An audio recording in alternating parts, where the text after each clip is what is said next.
nous avons appris hier que 18 de nos compatriotes étaient morts lors d'un accident de la route, un énième, parce que depuis quelque temps il y en a beaucoup. Et donc l'opposition républicaine apporte de ce fait d'abord son soutien entier aux familles déplorées et à la nation guinéenne, et demande au gouvernement de prendre ses responsabilités pour qu'un tel drame ne se reproduise plus jamais dans notre pays. Deuxièmement, nous apportons notre soutien et notre solidarité au docteur Faya Milimono, qui a été victime hier de violences policières et dont les droits fondamentaux à pouvoir manifester ont été bafoués. Donc l'opposition républicaine amène son soutien au docteur Faya Milimono.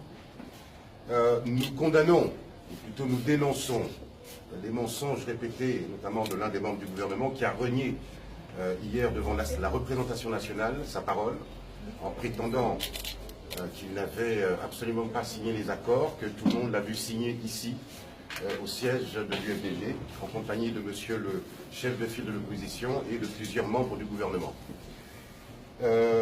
Nous annonçons la tenue d'une conférence de presse mardi prochain, afin que monsieur le chef de file de l'opposition clarifie les raisons pour lesquelles, depuis quelques mois, nous manifestons contre les droits fondamentaux qui sont supprimés, contre la militarisation à outrance de la ville de Conakry et surtout contre l'arrogance du gouvernement qui refuse d'entendre d'abord les étudiants qui manifestent et l'opposition qui dit qu'il y a beaucoup trop de choses qui se passent mal dans notre pays.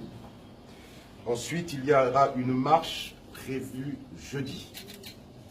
La nouveauté de cette marche, c'est qu'elle sera prévue, les points de départ seront prévus en plusieurs endroits. Et il y aura à plusieurs endroits de la capitale des leaders de l'opposition qui accompagneront ces marches-là, dont le point de ralliement final sera l'esplanade du Palais du Peuple. Les points de départ seront Bessia, Condé-Bougny, l'aéroport, Bonfi, Matam, Carrefour, Constantin, Koléa, Mosquée et Moussodougou et Madina.